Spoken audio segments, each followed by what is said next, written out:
Mis emprendeduros y emprendeduras, bienvenidos a la actualización de mercado. Soy su servidor Rodrigo Navarro. Está ausente el grandísimo, el inigualable, el rey de los NFTs, el dios de la mercadotecnia, el mismísimo creador de comunidades. Alejandro Salomón está recuperándose de una cirugía. Le deseamos una recuperación muy rápida y que esté aquí de vuelta con nosotros. Esperemos la próxima semana, si no la siguiente, pero no los queríamos dejar sin una actualización de mercados. También está detrás de los teclados el grandísimo Sergio Chávez con los pantalones apretados. Y nada, aquí estamos listos para darles una buena actualización de mercado. El día de hoy vamos a tener un episodio interesante. Vamos a platicar de lo que hizo la Reserva Federal recientemente. Vamos a platicar de lo que está pasando en Europa, en China. Vamos a hablar de unos reportes de ingresos de varias empresas que reportaron esta semana. Vamos a también hablar de unas cuantas comprillas por ahí en el mercado. Y vamos a darle una actualización de crédito rapidísima. Pero antes de llegar o empezar esto, quería dar una actualización rápida sobre el Fondo Emprendeduros. Sé que nos han estado preguntando qué onda con eso, es como si no estuviéramos diciendo nada.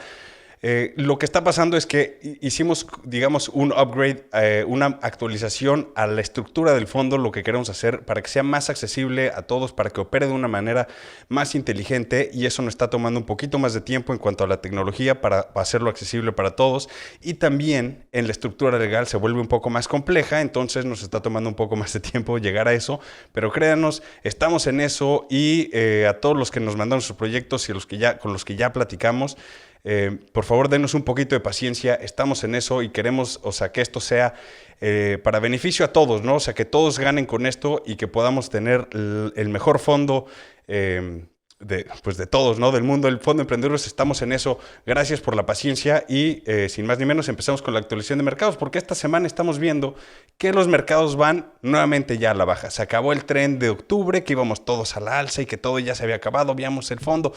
No, señores, seguimos a la baja, estamos viendo que simplemente esa confianza del consumidor se acaba de acabar, esa confianza del inversionista se está acabando, y más aún cuando llegó Jerome Powell esta semana en la Reserva Federal, en la minuta salió a decir que suben las tasas de intereses 0.75%, 75 puntos.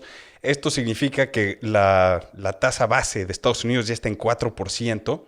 Y esto claramente es la sexta vez en el año que suben las tasas y todavía se espera una subida más a final de año. Y no nos debería sorprender nada, es lo que nos lleva diciendo Jerome Powell todo este tiempo. Pero aquí vimos una reacción interesante cuando pasó esto, porque inmediatamente cuando dan el anuncio, los mercados empezaron a subir, porque era algo que ya todo el mundo se esperaba, que subiera a 0.75 y es como de, ok, ya está, no pasa nada, empezó un rally increíble y de repente salió Jerome Powell a la conferencia de prensa y ahí es donde se fue todo completamente al nepe, porque literalmente lo que dijo no cambió nada su discurso, sigue siendo el mismo discurso que nos ha dado en los últimos 5 meses y al parecer nos queremos cegar y esperar que vaya a cambiar de parecer porque la gente se lo pide. Jerome Powell está completamente centrado en su trabajo y lo que quiere hacer, y eso es controlar la inflación. Salió inmediatamente a decir contundentemente que el enemigo público número 1 es la inflación y que el dejar que la inflación siga sin checarla va a hacer más daño a la economía que este tipo de subidas de tasa puede hacer en el corto plazo. Entonces, hay varias cosas que quería platicarles exactamente que dijo, porque claramente puso 3 preguntas importantes. Y las preguntas es, ¿qué tan rápido vamos a subir las tasas? Y es muy importante subirlo lo más rápido posible porque, aunque desestabilicen los mercados, es una desestabilización de corto plazo para asegurar estabilidad de precios a largo plazo. Otro punto que dijo es qué tan alto deben de llegar. Aquí es donde empezó a cambiar su tono, porque dijo que tristemente estaban viendo que el nivel de tasas que ellos consideraban objetivo para poder controlar la inflación está siendo muy bajo y que muy posiblemente van a tener que subirlas más de eso. Entonces eso inmediatamente empezó a meter miedo más al mercado porque ya son nuevas tasas que no estaban ya cocinadas en los precios del mercado. Y por último, ¿qué tanto tenemos que quedarnos en esos niveles? Y esto es lo que dijo, esto es donde no sabemos qué tan rápido tenemos que actuar, qué tan rápido tenemos que hacer un cambio, qué tan ágiles nos podemos ver para poder hacer cambios y mantener ese crecimiento, porque sí lo dijo, No vamos a seguir creciendo a alto nivel. Como vieron crecimiento en el tercer trimestre de Estados Unidos, eso le dio más confianza de seguir subiendo las tasas así de agresivo, pero claramente entiende que si lo sigue haciendo puede colapsar el mercado de bienes raíces, que va a tener un efecto dominó en el resto de los mercados y en el sentimiento del consumidor. Muchas personas se van a quedar sin casa y esto realmente es algo que no quieren hacer. Sobre todo dijo, necesitamos que se vuelva prohibitiva la tasa y eso lo venimos hablando ya varias veces. ¿Qué significa que sea prohibitiva? Es que la gente ya no quiere estar gastando dinero que no tiene, porque si lo hacen, esas tasas se los van a comer y van a acabar en bancarrota y eso es algo que no quieren hacer. Parte de lo que ha estado diciendo Alejandro mucho es que lo que quieren hacer es que estemos en una posición donde le roguemos que por favor nos ayuden y en ese momento entonces empiezan a sacar las stablecoins de los bancos centrales y demás y eso está por verse. Puede que sea una estrategia real, puede que no, puede que realmente lo que esté haciendo es simplemente usar sus herramientas y su estrategia sea simplemente para controlar y para generar estabilidad de precios, controlar la inflación, generar esa estabilidad de precios y llegar a ese punto de equilibrio en la economía donde puede empezar a bajar esas tasas y dejar que vuelva a empezar a crecer, pero ya con esa estabilidad de precios, no tan desmedido como lo estamos viendo ahorita. Pero bueno, no es nada nuevo, como decía, en las últimas 3 a 5 juntas ha dicho exactamente lo mismo y no nos debería sorprender que salga a decir lo mismo, o sea, seguimos en lo mismo. O sea, la inflación no hemos visto a la baja, no hemos visto ningún indicador que realmente le haga querer hacer ese pivote, a cambiar de opinión, a seguir adelante y decir, ok, ¿saben qué? Vamos a replantearnos la estrategia, porque la estrategia debe seguir siendo la misma si los objetivos no se han cumplido. Entonces, vamos a ver qué pasa en la Junta de diciembre. Muchos ya están especulando que van a desacelerar el nivel al que están subiendo las tasas, que van a hacer nada más una subida de 50 puntos, o sea, de 0.5%. Vamos a ver, eso no sé y digo, la especulación es siempre lo que manda los mercados, pero honestamente no sé a dónde vaya. Pero aquí te van unos indicadores que nos dicen que no van a hacer eso. O sea, en octubre los empleos están arriba, 239,000 nuevos empleos se agregaron en octubre, lo que significa que la bolsa de trabajo, el mercado de trabajo sigue muy fuerte. Y parte de lo que dice Jerome Powell es que necesitan reducir esa fuerza en el mercado de empleos para que puedan empezar a sentir esa baja en los precios, esa estabilidad en los precios. Por encima, los salarios subieron 7.7% comparado con el año pasado. Esto es casi lo que subió la inflación comparado con el año pasado, lo cual nos dice que el mercado se está ajustando a los nuevos niveles de inflación, por ende están buscando nuevas formas de generar más. Entonces, ¿vamos a seguir viendo inflación? No sé. Lo que sí es que no estaba anunciando es que la mayoría de las empresas de tecnología, o sea, las más grandes específicamente, están ya anunciando despidos, están anunciando cierres de contrataciones hasta nuevo aviso. Hay muchas empresas, sobre todo todas las empresas que trabajan en bienes raíces, los bancos que generan las hipotecas, muchas empresas, o los mismos brokers, los agentes de bienes raíces se están quedando sin trabajo porque simplemente no hay suficientes movimientos en ese mercado para que todas estas personas puedan seguir generando ingresos. Pero bueno, en Europa tampoco vemos ningún cambio. El Reino Unido acaba de subir las tasas de cambio también a 3%. Esto es la subida más rápida que han hecho en su historia del Banco Central inglés. Entonces es algo pues sorprendente, pero no nos debería sorprender nada porque están viendo inflación mucho más alta. La inflación en Inglaterra está por ahí de 10.7%. 10.7%, perdón, pero no podemos esperar que detengan esas subidas. Necesitan controlar la inflación, aunque allá la bolsa de trabajo está mucho más suave que lo que vemos en Norteamérica. Y luego, pasando a hablar un poco de China, en China los cierres de COVID nuevamente están haciendo noticias. O sea, vimos que cerraron el parque de Disney en Shanghai con todavía gente adentro del parque, increíblemente. O sea, la política cero COVID de Xi Jinping está con todo, o sea, y con sus nuevos poderes, con su nuevo tercer término ya elegido, claramente está en una postura donde ya es un poder autoritario que de por sí ya lo tenía, pero ahora sí ya lo tiene casi de por vida, instalando a todos a su gente más leal en las posiciones de poder. Le está dando un poder sin que nadie lo cheque y esto está causando varios problemas. Tanto así que también cerraron la fábrica de Foxconn donde Apple produce sus iPhones y la gente, los empleados de esa fábrica literal huyeron de toda esa zona. Caminaron hasta 30 kilómetros para llegar al pueblo más cercano para poder salirse de ese cierre por COVID. Y no estamos viendo ningún cambio realmente radical de China de queriendo abrir. O sea, hubieron esos tweets donde parecía que ya habían cambiado de postura y demás, pero era literalmente un párrafo de una hoja que alguien lo pudo haber hecho ellos mismos y se esparció por las redes sociales como loco, creó un rally de todas las acciones chinas de 2 días que luego se colapsaron inmediatamente el miércoles, pero al final del día todo este tipo de especulaciones estamos viendo en el mercado y estamos viendo esa volatilidad que les hemos estado diciendo que vamos a ver más y más alta en los siguientes meses. Este cierre de año va a estar fuerte. Y ahora pasemos a los reportes de ingresos, porque en los reportes de ingresos hemos visto cosas muy curiosas. O sea, el viernes pasado, que ya nos dio tiempo de reportarlo en los episodios de la semana pasada, vimos que todas las petroleras reportaron sus ingresos y vaya que le están sacando el parque. O sea, todos reportaron ingresos récord en toda su historia. O sea, digamos, altos históricos para todas estas personas. Sergio, dámenos. No, ¿qué pasó? Eso, ahí estamos.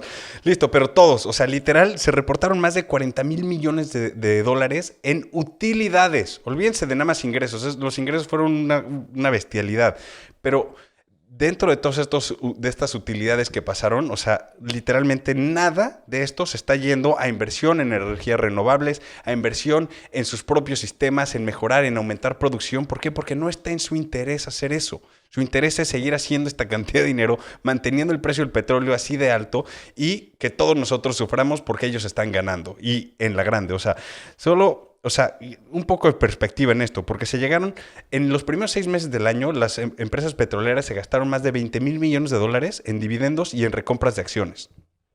Ahora, en la segunda mitad del año se está estimando que se van a gastar muchísimo más de eso para poder cerrar el mejor año de su historia.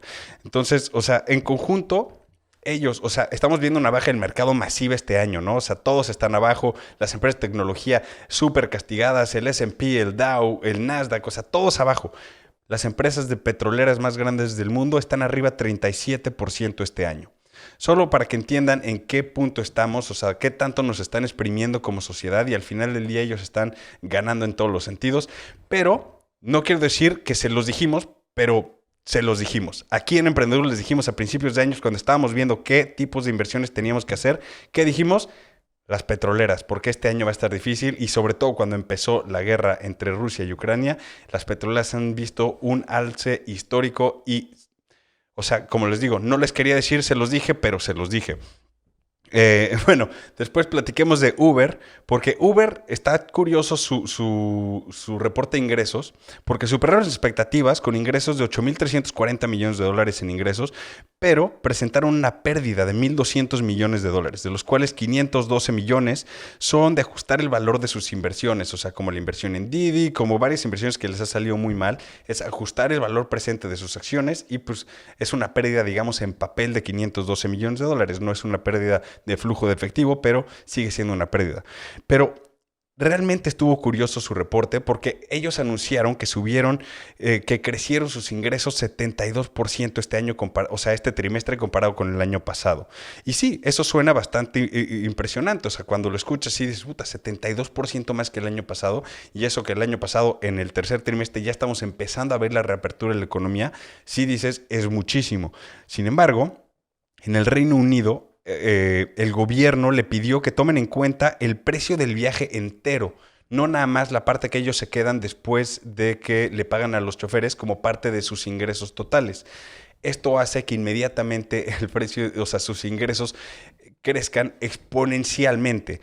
O sea, es por esto que es importante siempre leer los reportes de ingresos y ver por qué está reportando ese tipo de números tan gigantes, porque si quitamos esa rama de viajes, o sea, simplemente lo que le tocaba a los choferes, todo ese costo, el crecimiento real es solamente 23% comparado con el año pasado.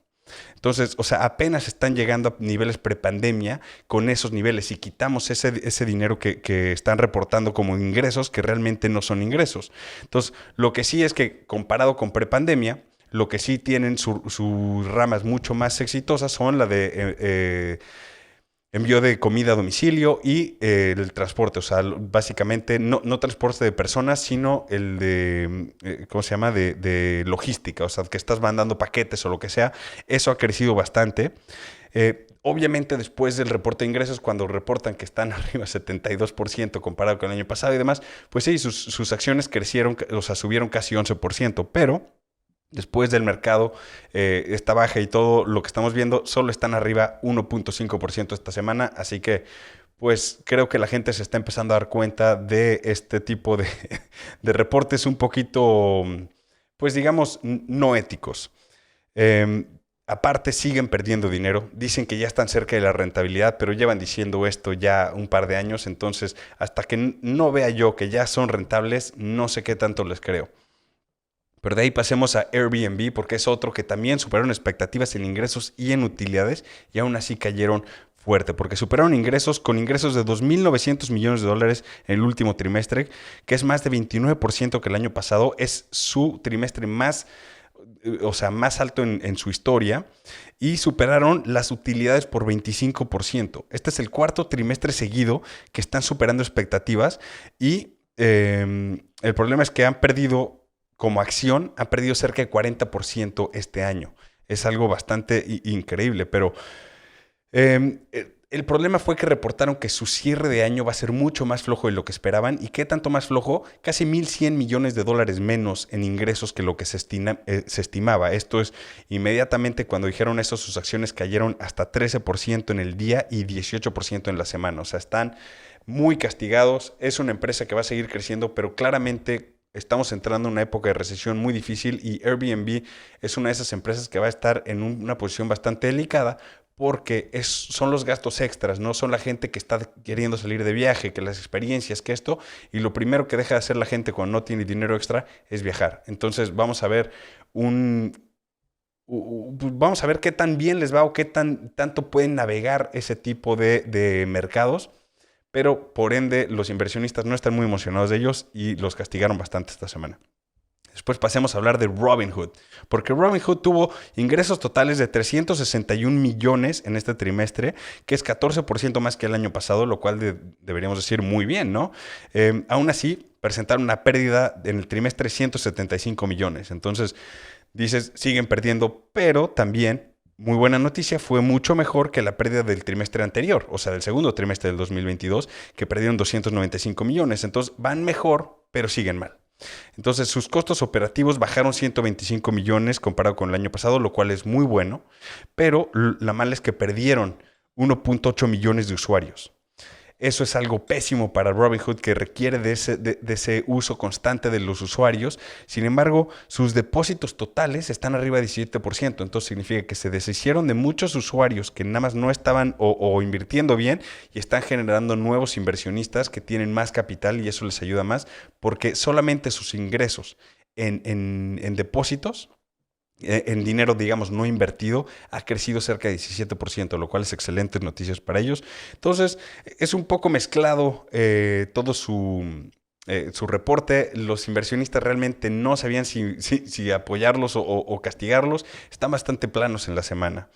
Y pasemos a Advanced Micro Devices, AMD. Ellos son fabricantes de microchips, uno de los más grandes del mundo, y crecieron sus ingresos 29% comparados con el año pasado, lo cual es bastante increíble porque el año pasado estaban explotando sus ingresos. Sin embargo, no llegaron a expectativas de ingresos, lo cual fue algo sorprendente, y con ingresos de 5.570 millones. Sus utilidades, aquí fue el problema, sus utilidades cayeron 93% comparado con el año pasado, pero sí existe una buena explicación, porque finalmente cerraron la compra de Xilinx, que era otro fabricante de microchips, por 49,000 millones. Sin embargo, justo como lo acaban de cerrar, mucho de su efectivo se fue, y su flujo de efectivo se fue a ese cierre. Por ende, sus utilidades como tal, pues vieron una baja de 93%. Aún así, redujeron sus proyecciones para el resto del año por lo mismo, porque la misma gente que está produciendo está esperando una recesión, están reduciendo sus órdenes, están recortando su producción, y esto los afecta directamente. Redujeron sus expectativas por casi 3,000 millones. Están abajo 5% en la semana y casi 60% abajo en el año. Difícil. Y otro gigante de microchips es Qualcomm. Hablemos de ellos, porque igual sus ingresos están arriba mucho más de lo que esperaban, con 22% arriba de lo que se esperaba, comparados con el año pasado. Superaron expectativas de ingresos con ingresos de 11.390 millones de dólares.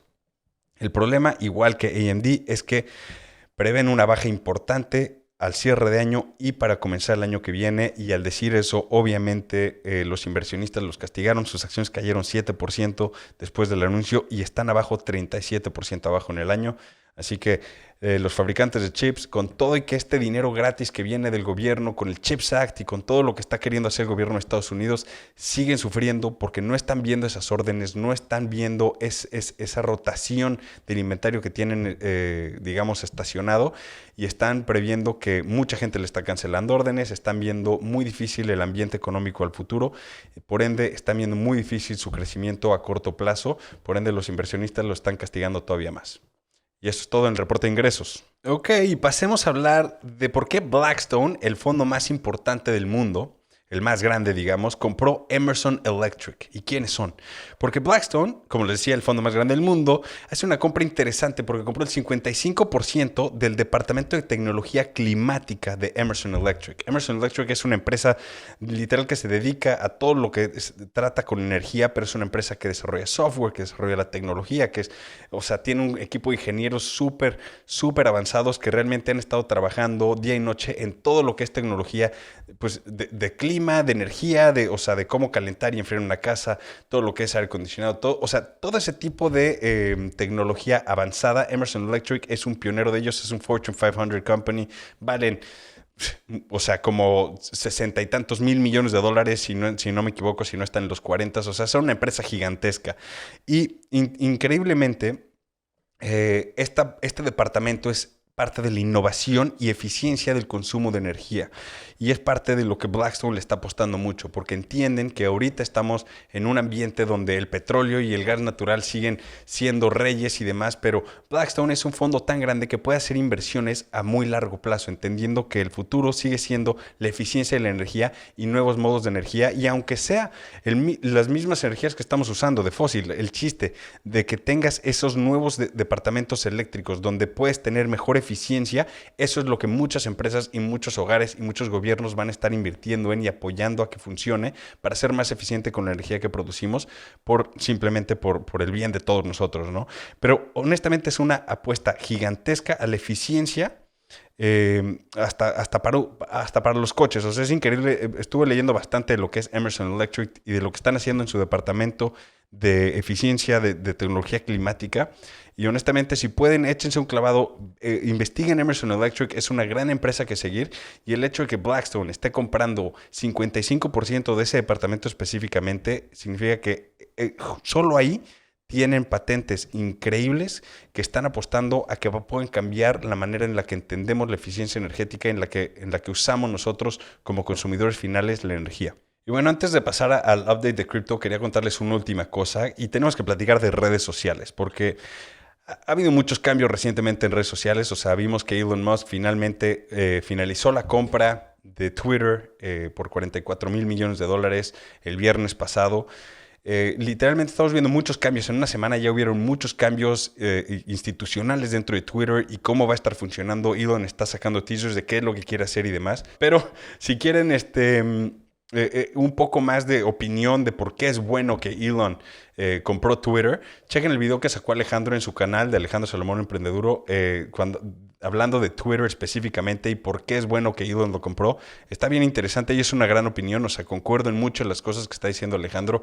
Necesitamos a alguien como Elon, que lo están atacando los dos lados. Republicanos, demócratas, los conservadores, los liberales, todo el mundo lo está atacando porque es el nuevo dueño de Twitter y simplemente va a cambiar las reglas del juego para generar libertad de expresión, pero con reglas. Y todo el mundo le está molestando el hecho que diga, no, es que te va a vender la verificación por $8 y demás, cuando no estamos entendiendo el objetivo del por qué quiere hacer eso.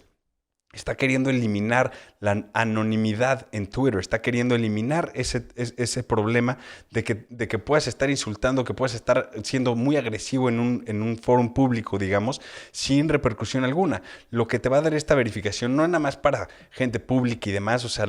Ya lo dijo, los políticos, los influencers, todo el mundo que quiere ese checkmark que no es pagado, que es ganado. O sea, al final del día van a seguir teniendo esa verificación extra, pero el hecho de tú como usuario que tengas una verificación le da confianza a los demás usuarios en saber quién eres. Obviamente, también va a haber ese problema de identidad donde yo puedo crear una nueva cuenta, verificarla, yo pagar por ella, aunque no sea yo, y realmente estar haciendo maldades dentro de la plataforma. Pero hay muchas cosas que no sabemos exactamente cuál es la manera en la que lo va a sacar. Hay muchos problemas de acuerdo a esto. He escuchado ya muchas opiniones distintas de por qué hay problemas ligados a esto inmediatamente. Y sí, y estoy seguro que Elon Musk también ya escuchó esos problemas y también está pensando en una solución a esto. Pero hablemos específicamente de los cambios institucionales que está haciendo en la empresa, porque ya dijo, o sea, inicialmente había dicho que iba a correr a 75% de todos los empleados, luego entrando dijo que a 25%, ahora ya se está sondeando que más o menos el 50% de todos los empleados se van a ir.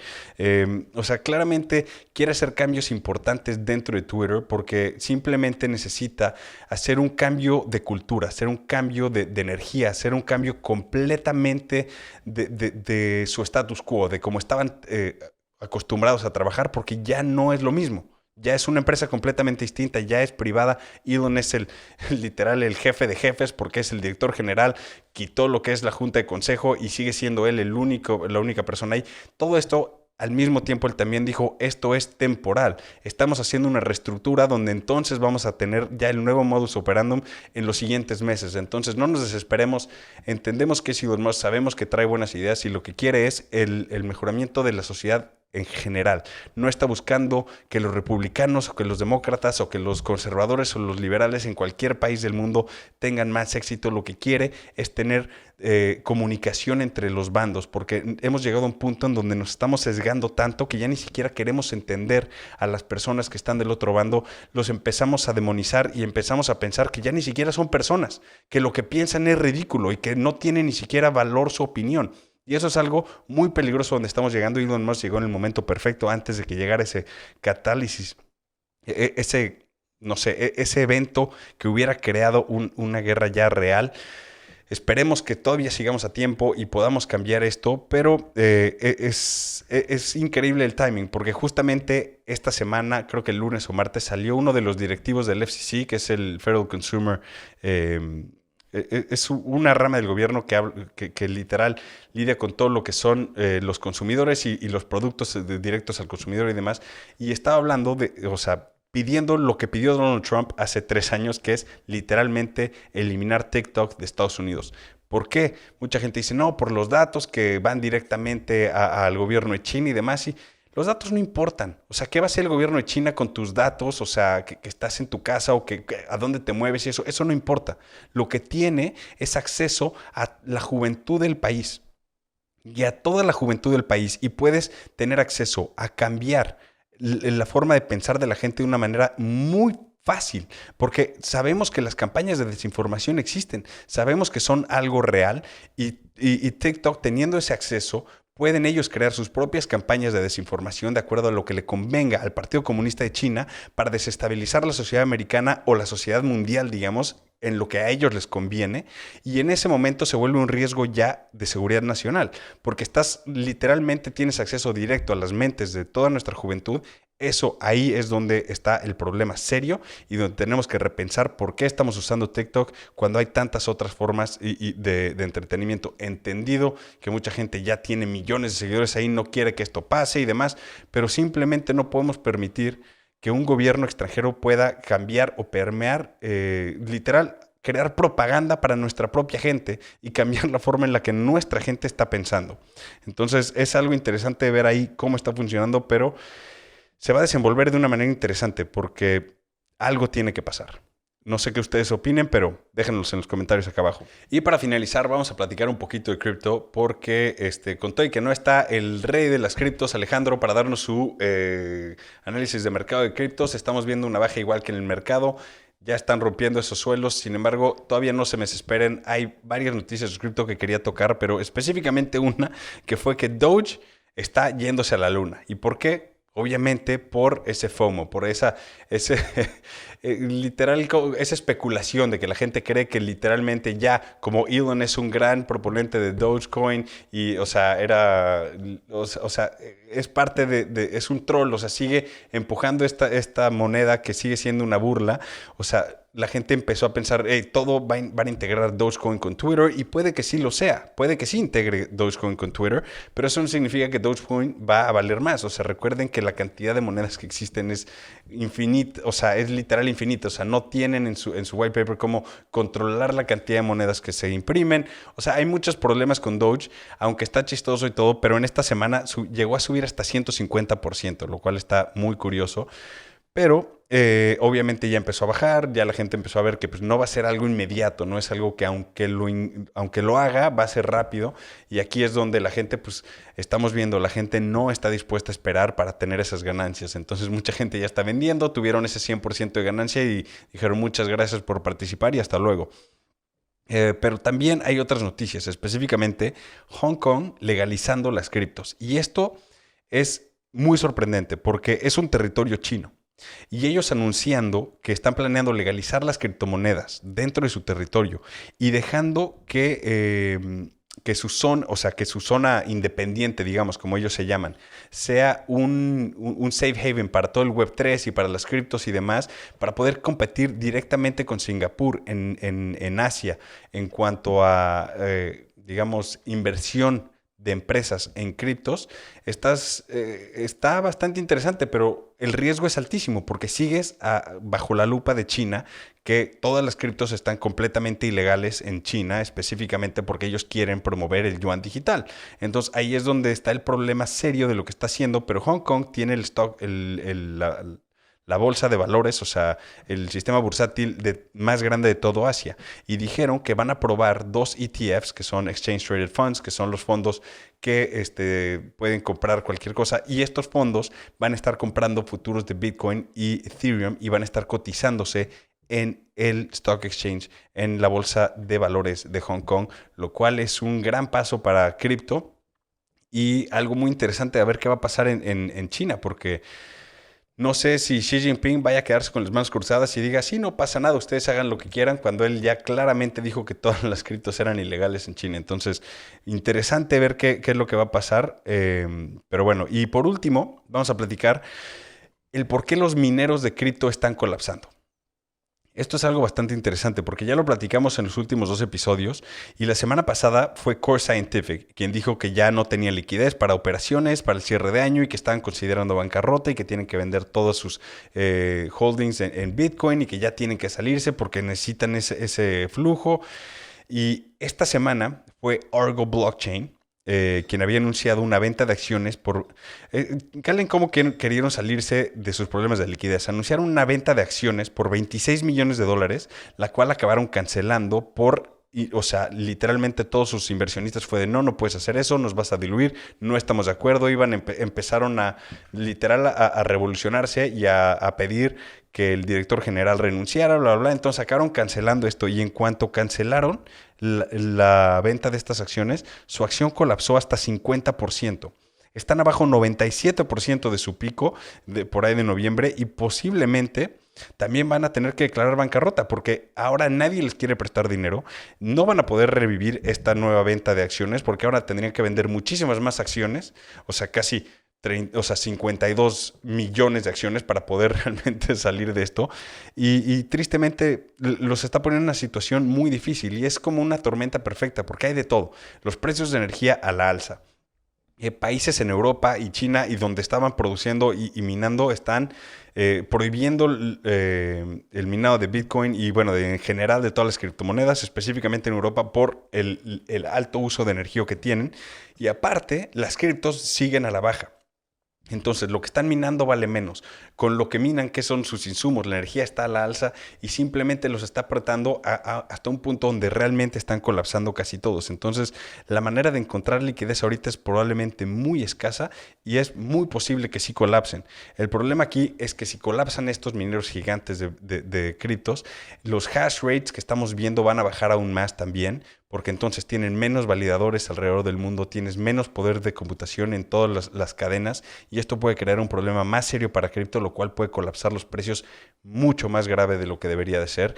Y me encantaría tener a Alejandro aquí para preguntarle cuál es su opinión de esto, porque está bien curioso qué va a pasar. Ya nos contará la semana que viene.